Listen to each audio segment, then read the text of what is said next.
Good morning students. In today's class, let us see a new topic. The topic name is Kruskal's algorithm. In previous classes, we have seen an algorithm called as Prim's algorithm. Now what is the input to Prim's algorithm? It is a graph, maybe directed graph or undirected graph. Now what it is going to print is minimum cost spanning tree. In previous classes, I have told what is minimum cost spanning tree, what is spanning tree. So I hope that everybody know what is spanning tree, what is minimum cost spanning tree. Now just like Prim's algorithm, graph will be given as an input. Now out of this graph, it is going to generate minimum cost spanning tree. Now usually what happens is, you just count number of nodes, 1, 2, 3, 4, 5, 6. So number of nodes are 6. Prim's algorithm is going to perform n minus 1 iterations. N minus 1 iteration. So how many iterations it is going to perform now? 5 iterations. Just like Prim's algorithm, just like Dijkstra's algorithm, whenever number of nodes are n, in generally it performs n minus 1 iteration. Okay. So this is very simple algorithm compared to Prim's algorithm. Let us take this graph and traverse it using Kruskal algorithm. We will see how it works. There are 3 steps. First one is tree edge, next one is sorted list of edges, and third process is illustration. I mean, at each and every iteration we are going to get one smallest edge. That edge we are going to add it to the output. Okay. So the first procedure we are going to do here is, we have to see all the edges. Okay. Now how many nodes are there? As I told, 6 nodes are there. There are so many edges. The edges can be 100, but how many edges we want? We want only 5 edges. Why? Because number of nodes are 6. If this graph contains another 20 edges, out of those 20 edges we have to pick only 5 smallest cost edges, right? So this is called as minimum cost spanning tree. Now let us see. The first step is, we have to see all the edges and assign them according to the increasing order. So if you see all of them, you can see that B to C is having smallest cost edge. Okay. So this is 4. Now identify which is the next smallest. This one is E to F, right? Now you can ask me a question, why we are not writing F to E? Alphabetically, which one is smallest? From there you have to start.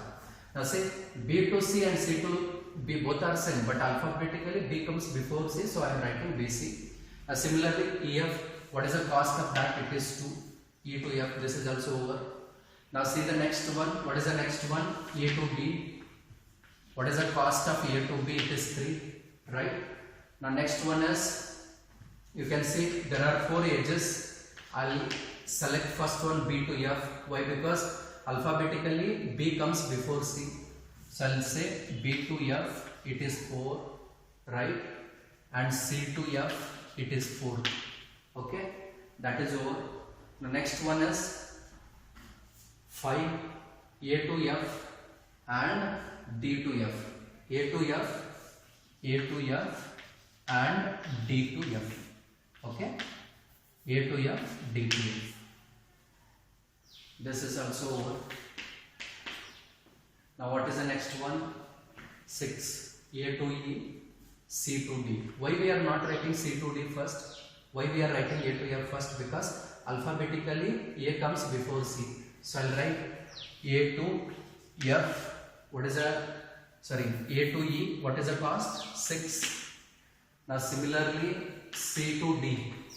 C to D, what is the cost? It is also 6. Now is there any edge remaining here? Yes, one more is there, that is D to E. Okay. So what we have done is, we have sorted all the edges according to this increasing order of cost of each and every edge. Okay. From smallest cost to largest cost. What we do is, we choose first edge. Why? Because minimum cost spanning tree means we have to choose a edge in such a way that the cost should be smallest and it should not create cycle also at the same time. Because what is minimum cost spanning tree or minimum spanning tree? or spanning tree, it is like subgraph which does not contain any cycle. So we have to make sure of two criteria. Whatever edge you are picking, that should be smallest. At the same time, it should not create cycle, right? So I take B to C because it is a smallest cost. You draw as a output B to C. Clear? B to C. Now once you draw it, check whether it is creating cycle. No. Okay, because this is the first edge we are picking. So I take this, right? So whichever you have chosen, add it to 3 edges. Okay. Now in second iteration, I'll return the same values B to C, E to F. This is already selected. Otherwise you can leave it, no problem. A to B, B to F, C to F, A to F, D to F, okay, A to E, C to D, and D to F is 8, right? In first iteration, we have chosen first edge in the list because it is smallest. We have confirmed that once I draw the edge, it won't create cycle. So this we have got one edge, okay. For this graph, how many edges we are going to draw? We are going to draw 5 smallest edges. One is already over. So how many edges we have to pick now? We have to pick 4 edges. Okay. In second iteration, obviously I will select next one in the list, E to F, E to F. Draw this and check whether it creates cycle. Is it creating cycle in the output? No. Okay. So in second iteration, we got one more smallest edge. I add it to the tree vertex. Now write down remaining values. A to B, B to F, C to F, A to F, right? D to F. Whatever is there in the list, we are writing it as it is. C to D and D to F. Okay. Now you can see here. In iteration 1, we got one edge. In iteration 2, we got second edge. In iteration 3, obviously we have to choose the next one in the list. Okay. Right? Because it is the smallest. A to B it is. Now see, if I draw A to B, is it going to create a cycle in the output graph? No. Right? So what we are doing is, we have chosen first smallest edge, second smallest edge, and third smallest edge. It is not going to create cycle. So we got third edge also. Okay. We have to pick only last 2 edges. Last 2 edges. Okay. Right? Now write down remaining values from the previous iteration.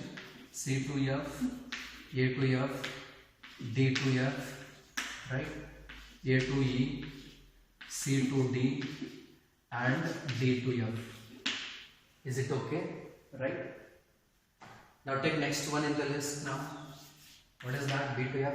In each and every iteration, number of comparisons will keep on decrementing. Why? Because whatever edge we are drawing it, we add it to tree edge, we will, one more edge will get reduced for the next iteration.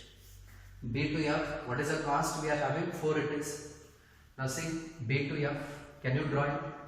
Yes, B to F I will draw. When you draw it, is it creating cycle? No, it is not creating cycle, right? When it is not creating cycle, then you can add that to the tree edge. How many edges we got so far? 1, 2, 3, 4. You take remaining edges and write it as it is. C to F, A to F, D to F, okay, A to E, C to D, and D to F. Clear? These are the remaining edges. Now obviously select next one in the list. What is next one in the list? C to F. Now see here. If you draw C to F, even if it is smallest cost edge, it creates cycle among this. Okay? Right? So whenever it is going to create a cycle, you should not select that. You have to go for picking next one in the list. What is the next one in the list? A to F. Now see, if you draw A to F also, it creates a cycle, yes or no? If you draw A to F also, it creates cycle. So I am not going to select this also. This also it is gone. Take D to F now. D to F. See what we can do is, select D to F. If I select D to F, is it going to create cycle? No. So this is not added, this is not added. We add D to F. What is the cost of that? It is 5. Now what are the remaining nodes except that? A to E, C to D, D to F. You just write it down. Now see how many edges you got. 1, 2, 3, 4, 5. D to F is the last one. Now see how many nodes were there? 6 nodes. Out of that, how many edges we got? 5 edges we got. All of them are shortest cost edges because we went on picking smallest to largest. Now see, add all of them. 3 plus 1 is 4, 4 plus 4 is 8, 12 and 14.